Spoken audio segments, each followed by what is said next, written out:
gihandom ang ika-38 ka tuig nga kasumaran sa pag-igo sa tsunami sa Maong Dakbayan ni atong 1976. Si Jong Kajon adunay detalye. Jong?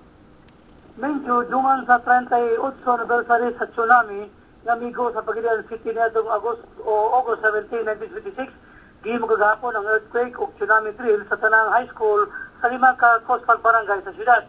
Gipulungan ang drill sa CDRRMC o sa Office of Civil Defense.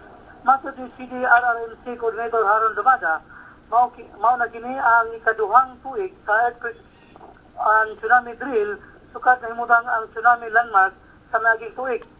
Nahimutang ang landmark sa eskina sa FS Pares Avenue o sa Mayor Walito Pulmone Street din maoy gigabihan sa tsunami kanadto.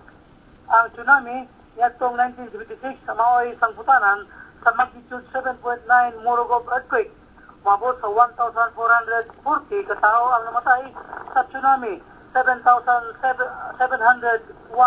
ang injured, 909 ang missing, o 49,848 ang nawadan sa balay. Nitong Biyernes, gibutang sa usa ka adlaw nga training kalabot sa disaster planning ang mga barangay officials sa 54 ka barangay sa syudad.